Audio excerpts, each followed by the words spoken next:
Samaran. Yo, what a long day, guys. Yo, I'm tired, trained. I keep getting the same question over and over and over and over again. I've kind of spoke about it, but I just want to go a little bit in detail. Because people ask me, okay, Sharp, because I speak about my life as an educator, as a teacher, and so many people have asked me, say, okay, so what are you doing now? I think there's still some people that think, I just make, I'm a video lawa or angas. So first and foremost, guys, I'm not a YouTuber. That's not how I brand myself at all. I don't want to sound too negative, but there's no money really in being a YouTuber, if I'm being totally honest, especially from a South African point. I actually Googled the CPM, so the cost per thousand, or rather in YouTube, they call it RPM, like revenue per thousand. So if in South Africa, I think I saw it somewhere, 8 Rand 50. So it's between 8 Rand 50 to 53 Rand for 1,000 views that YouTube will pay. If you get 1,000 views that month, then YouTube will pay you between 8 Rand 50 to 53 Rand. And in terms of the guys, obviously there's different niches. There's people that review cars, people that do travel, that do food. Normally the guys that actually get the highest are people who are doing like financial education, people who are doing education, like really top tier, those ones where the editing is crazy and they bring in stats and, like those real channels, not Tienes Pereza, and then obviously it tears all the way down, and like the lowest is like gossip. If you're just doing gossip type of stuff, then you'll probably be earning like 6 Rand or something per 1,000. So again, if you are doing something, let's say you are top tier, the money wati channels, and your audience is niche, and your editing and your shots, and then you're making $50 per 1,000. And if you have 100,000 views that month, if we do the maths, 100,000 times 50, that's 500,000. So that's 500,000 that month that you could make if you are those people. In South Africa, I don't know. I really don't think that we have people that post things on YouTube that are hitting those numbers on a monthly basis. And that's just the revenue that YouTube brings in. You also need to understand, there's costs on some of these shows. So if you see some of these cleaner shows, they have editors, they've got managers, they've got this, they've got that, and everything costs. So if you're trying to do like a podcast, an example, and you want to go shoot it at just a normal studio, like the cheapest you'll find is like for editing and for them to send you that video might cost you at the cheapest 1,000 Rand. Then you have some top tier that are 20,000 Rand per episode, 40,000. That's the cost. So if you are doing an episode a week, and your episode, and let's say you do 4 episodes in that month, and all those 4 episodes come together and they get you 100,000 Rand, 100,000 views, but again, you are only, so ultimately, if you look at it, besides like your MacGs, I don't see YouTubers making, just the revenue alone, making over 100K a month before they pay staff and editors and camera and this. So there's not enough money. So we see the YouTubers, they work also at DJs, no matter they DJs, they do radio, they have 9 to 5s, and this is more like of a side hustle, petrol. So just to clear that out, that's not what I do. I work in digital advertising. So that's what my 9 to 5 is. That's what my bread and butter is. It's in advertising, so that's what I do. That affords to put food in my stomach and clothes on my back. I used to work as a teacher, so at a very prestigious school called St. Stidians. I've also worked at a school called Telesal Holy Cross College, an amazing school. Worked at a school called Danefern College in Joburg. All these schools in Joburg. I taught at a school called Kingswood College. That's where I started in Grahamstown. I've worked at a school called Ntsiga Senior Secondary, which is in the township of Grahamstown, Echoza. I've taught at my mom's old school, Ehlalanati, in Newcastle. So I've been around. I did pracs in different schools, VT. So I've been around. I understand education. And my first love and my first passion is education. I've taught from primary school to high school, you name it. I've taught maths, I've taught English, I've taught science. So it is a real passion. And maybe one day when I'm super duper rich, I can go back to education. Not saying, Woodsy, I wasn't well looked after financially. I was, especially being in a privileged space like some of the private schools, I really was well looked after. But then again, it also just speaks to how much you push for what you want. Just a quick side story. I remember in 2015, the salary that I was earning at the time was, to me, it was great. And then I saw my colleague's salary, and of which they were earning double what I was earning. And my one colleague was like, just go ask for more money. And it didn't make sense, I was, what? You don't just ask. I'm a teacher. Teachers aren't meant to earn that amount of money, And it was so crazy. I can disclose. Why am I hiding things? So in 2014, I was earning 24,000 Rand. I'm a 25-year-old guy at that time earning 24,000 Rand. I was like, perfect. My colleagues are earning like 50K as teachers. I'm teaching maths and English. They're teaching like LO or something. Yes, they're older white males, but it doesn't take away from the story. Because ultimately what I did is that I went and asked for more, and I didn't get more. And when I went back to my colleagues and said I didn't get more, they said, okay, then leave. And it's not because the school hated me or they wanted to oppress me or wanted to squeeze me. It's, again, value exchange. What are you adding for what you want? Yes, it's great that you can teach. There's so many other great teachers, but what are you adding outside of just this core skill? And I left and I went to an amazing school called Dar es Salaam Holy Cross College, and I was director of sports there. And I remember I went there, and yes, they gave me a great salary at the time. Again, that's the next year. So earning like 32K. I was like, wow, so much money, I'm rich, And again, I'm young. I'm 25 years old, 26 years old. I'm earning 32,000 Rand. That's what I thought it was. And when I went back to my old colleague and I told him, and he's like, but that's a senior position. Why are you earning so little? And I didn't understand. And it was just that. And he said, go ask for more. And I went and they gave me more, and they gave me 35K. I'm 25 years old. I'm like, geez. The following year, I went to Danefin. Danefin looked after me. The highest salary I had was 42K. This is 2019. Sorry, I'm fast forwarding because I want to get to the crux of what I'm trying to say. 2009 to 18. Oh, my timeline's off. 2018, I'm 29. Am I 29? Nangaki. I'm 29 and I was earning 42K. And I'm like, wow, this is great. I'm coaching provincial rugby at the time. I'm doing extra lessons, maths. So I'm subsidizing my actual salary. So as much as I'm making 42,000 Rand before tax, Kumbulu still wants a huge chunk of money. I'm also making about an easy 5,000-6,000 Rand after tax from coaching. I'm making another 3,000. So I'm like super rich in my mind, and one day I just get a phone call. I stopped teaching. I stopped teaching because I want to try and find myself. And I was like, you know what? I'm just in this transitions phase. And the reason why I stopped teaching is because I wanted to really zone in on my family. I felt like I was pouring so much into the education part, helping other people's kids grow and develop, which I love, and I truly did, and I truly do still. But I felt like I neglected my family because I was so invested in my own personal growth and career growth. And what can I do? And I want to be headmaster of this school. I want to be headmaster of that school. I'm applying. I'm traveling. I'm always doing this. And I said, okay, let me take a step back. Let me go back into the classroom and just be a teacher. And it's so crazy because when I went back and I became just a teacher, I was earning very well. I was earning 40K just a teacher. Teaching is Zulu. So again, you look at it and you're like, the Bible says you need to knock, or what? Ask and you'll receive. So again, it was that understanding what I within myself have these abilities and these skills to negotiate, to talk, to understand what my true value is. They are paying me this. And this that they're paying me is based on the roles and responsibilities that I'm signing for.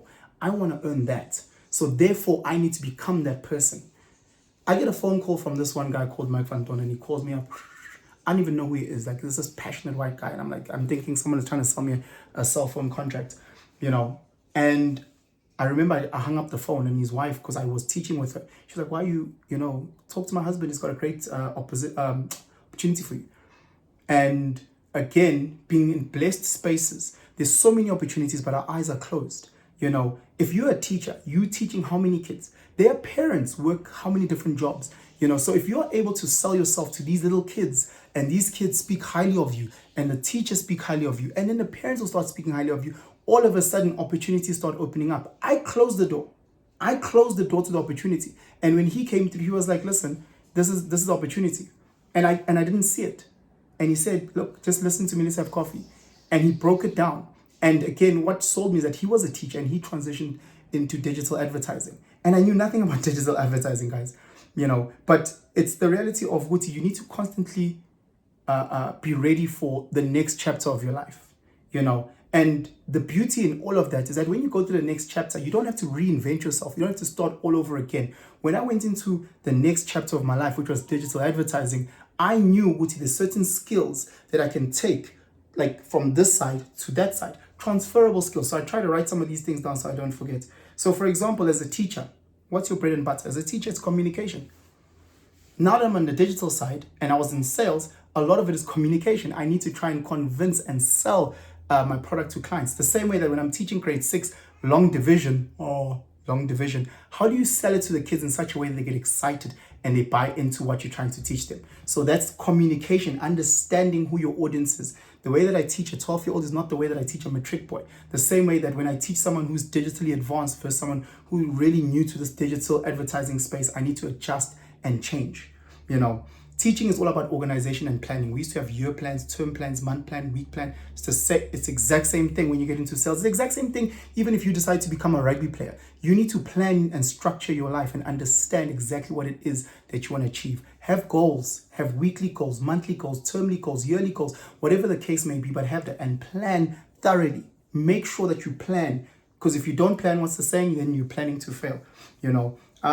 Again, coming into a space where I knew nothing about, one of the big things for me as a teacher is that I've always had this yearning to learn, so teaching one subject and going to teach another subject that you have never studied, you know nothing about, I had to learn about that subject. So if I'm teaching natural science, something that I experienced was when I was in grade 9, now I have to learn and have to become well-versed in this. If I'm teaching a subject that I don't know or coaching a sport I don't know, I need to be well-versed in that. And it's the same thing when I moved into digital advertising. It's the same thing if you move into a different space. You need to be well-versed, so you need to study. You need to become a student all over again. And that's what I did, And in that, my own personal personality came out.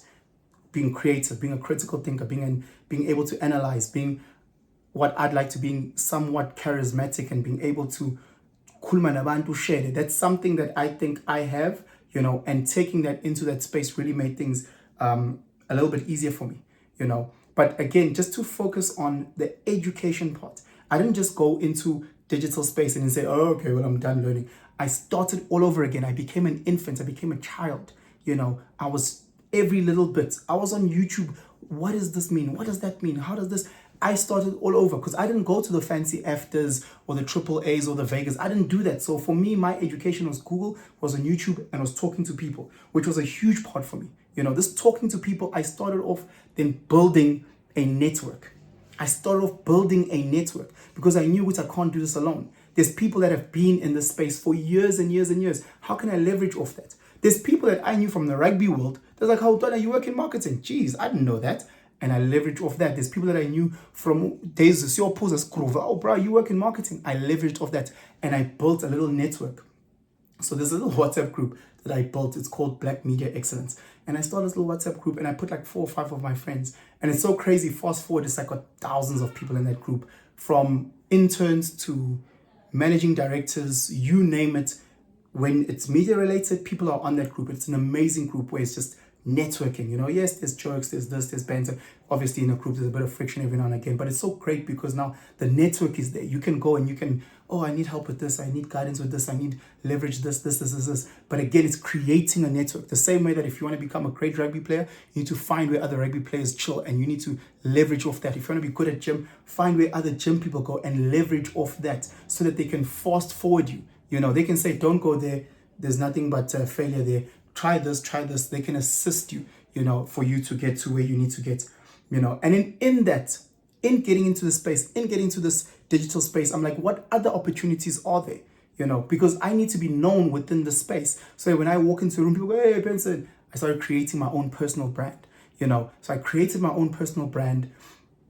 whether it is via Instagram, whether it is via LinkedIn, however you want to utilize it, I created this brand so that people can then identify with who I am and what I sell. So I didn't try and do too much and do things that I didn't understand. I stuck on this. Whether it was moving from where I started off working to starting my own business, from there to selling for different companies, but again, my brand stayed exactly who it was and authentically me. So I didn't try and be this guy, so no. I continued being me. The same way when I was in education, I was me. The kids that I taught knew. You come into Mr. Mloja's class, he's probably playing Rick Ross. You know, you go rugby practice with Mr. Mloja, he's probably wearing shorts and a vest and he's running with you and he's doing all the drills. That was my brand as a teacher. I made sure I invest in all the kids that I teach. I make sure every single parent, every single child, I know everyone.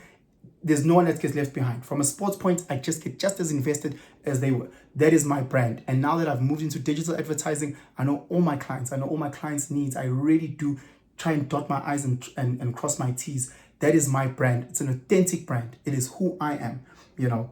And then again, from there, the big thing was, one, with my personality within the space, how do I pay it forward?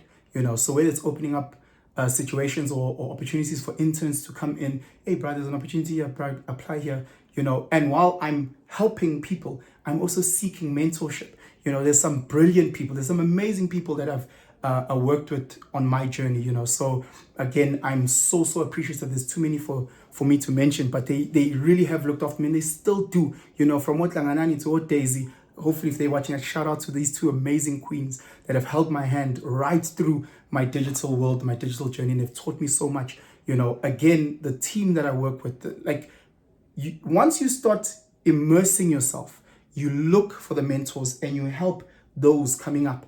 You know, you realize, I can then, should I go into another chapter and I want to now sell cars, you know, I can take the same blueprint. Of what skills do I have? Communication. What else? I'm this. What else? I've got a yearning of knowledge. Okay, sharp. Let me move it. Let me start studying cars. Let me start understanding the market. Let me start networking with other car dealerships. You know, let me leverage off these people. Let me grow. Let me help people come in while at the same time seeking mentorship so I can fast track myself. So guys, don't be scared of that new chapter. You don't have to reinvent the wheel. There's transferable skills that you can take from here to here. It's the same thing in a relationship. Once you are in a relationship with whoever your new partner, process yourself, realize the toxicity that you were, get rid of that. What are the transferable skills? Okay, I'm great at cooking, you know, I'm great at nurturing, I'm great at making sure the house is, whatever you transfer the positives, leave the negatives behind while you're still working on them. That's what you need to do. You need to make sure that you're authentically you as you change these chapters of life. You can't be stuck. You can't be those people that wake up on a Monday morning and you feel like the world is against you. There's so many great, amazing opportunities that are out there. Remember, Guti, just like when the Industrial Revolution started, people were like, oh, but they're taking all the farmers' jobs. But there was opportunities for people to start working in the factories. You know, so there was that. You know, all of a sudden, oh, they're getting rid of newspapers and things like that. Yes, but now there's the life of the digital where there's new opportunities that open up. So just know that when one door closes, another one opens. That's always how it's been. It's both sides of the coin. So instead of us busy focusing so much on the negative and be so grumpy, what's the positive? What's the opportunity for growth? What's the learnings? You know, because there is the success. You know, so my journey from education to digital advertising has been so amazing, but for me, it's just been similar. It's been a continuation. And the coolest part is that I still chat to so many kids that I used to teach back in the day. I still play some touch rugby or actual rugby whenever, because now a lot of them are old. I still link up with some of their parents. You know, some of their parents are in the media space, so it's also phenomenal because now we can talk business, you know, but I haven't let go of that life. I've just made sure it has been a transition, and again, ensuring that should I go into my next chapter, I do the same thing. So I don't know if this video helped. Let me know if you're wanting to transition from one space to another space. If you have transitioned, how you found it. Did you also transfer certain skills? Have you not? Maybe it's something for you to start thinking about. But let me know in the comments below. Please share this video far and wide if you think other people may benefit from this video. Please hit that like button, that notification bell, subscribe if you're not yet subscribed. Guys, I'm out.